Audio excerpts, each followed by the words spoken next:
Stick around, because the mistake that killed BlackBerry is the same mistake happening inside boardrooms right now, at companies you use every single day. If you want to know what corporate arrogance actually looks like from the inside, keep watching. Rewind to the year 2000. BlackBerry is not even called BlackBerry yet.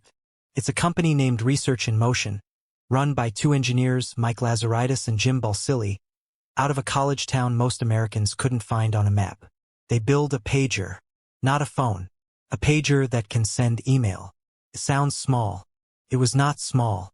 For the first time in history, a person could receive a work email without sitting at a desk. Lazaridis calls it the BlackBerry, because the keyboard's little rounded keys reminded someone on the team of the bumpy skin of the fruit. Within a few years, BlackBerry is not a gadget. It's an addiction. Executives start calling it the CrackBerry. Barack Obama refuses to give his up when he becomes president, and the Secret Service has to build him a special encrypted version just so he can keep checking it. By 2007, BlackBerry owns the business world. Banks issue them to every employee. Governments run on them. The stock price is rocketing. At its peak, the company is valued at $80 billion, and it controls roughly half of the entire smartphone market in North America. The formula is simple and it works. A physical keyboard you can type on without looking. A tiny red light that blinks when a new email lands. Military-grade encryption so serious that entire governments trust it with state secrets. And a laser focus on one customer.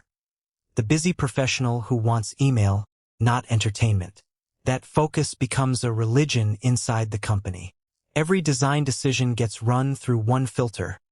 Does this help a businessman answer email faster? A touchscreen fails that test immediately. Touchscreens were, in 2007, laggy, inaccurate, and terrible for typing. RIM's engineers had tested the technology themselves years earlier and concluded it wasn't ready.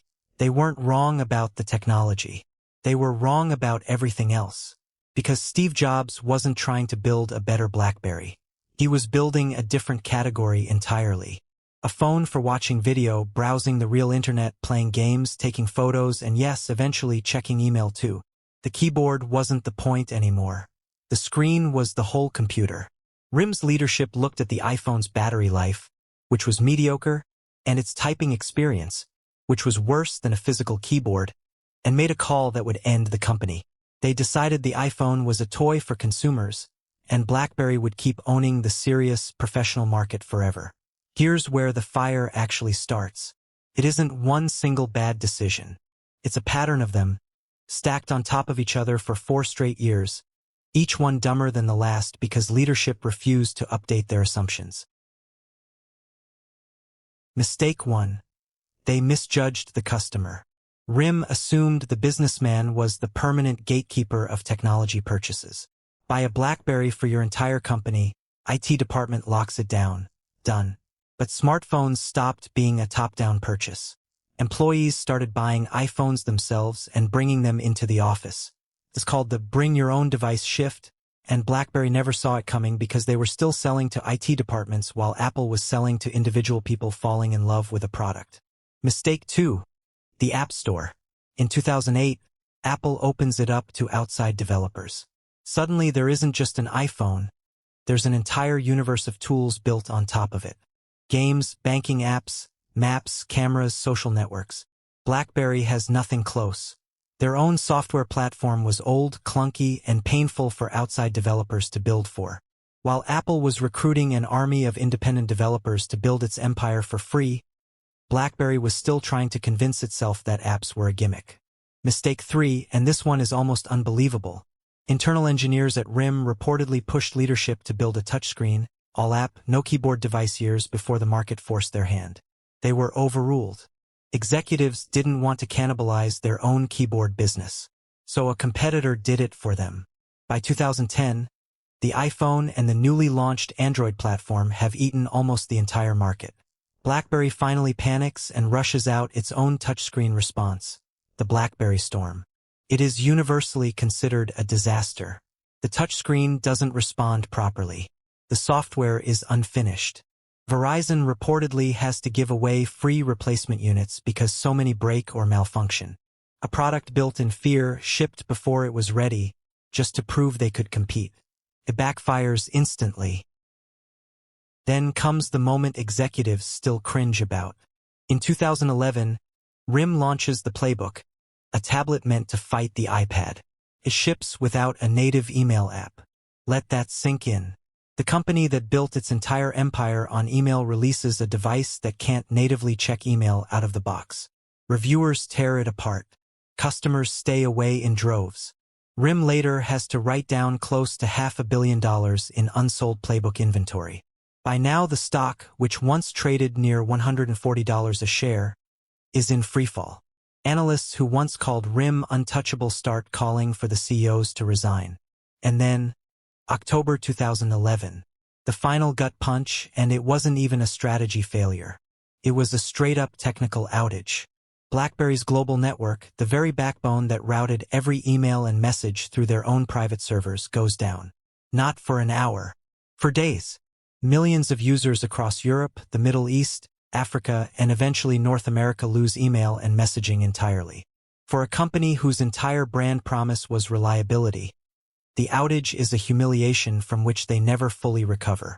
By 2012, market share has collapsed to single digits. The COS who once mocked the iPhone are forced to resign. In 2013, the company attempts a last-ditch rebrand, renaming itself simply BlackBerry and launching a new touchscreen line called the Z10, hoping a fresh coat of paint can undo 6 years of denial. It flops. The company writes off close to $1 billion in unsold phones in a single quarter. There are reports the company seriously explores a sale, and a buyout deal worth roughly $4.7 billion is floated before it eventually collapses too. Thousands of employees are laid off. Waterloo, the small Canadian city built around RIM's success, watches its biggest employer shrink to a fraction of its former size. BlackBerry technically still exists today. It doesn't make phones anymore. It licenses its brand and pivots into cybersecurity and software. The name that once meant, "I am important enough to be reachable at all times," now barely registers with anyone under 30. Here's the part that should actually scare you. BlackBerry didn't lose because their engineers were bad. Their engineers were excellent. Their encryption was better than Apple's for years. Their keyboards were genuinely superior for typing. They lost because the people at the top decided they already understood their customer completely and stopped asking the question that matters most in business. What does the market want next, not what did it want yesterday? Steve Jobs wasn't smarter than the people running BlackBerry. He was just willing to bet the whole company on a future that hadn't been proven yet. RIM's leadership bet everything on a past that had already peaked. That's the pattern behind almost every corporate collapse you'll ever study. Not a lack of talent.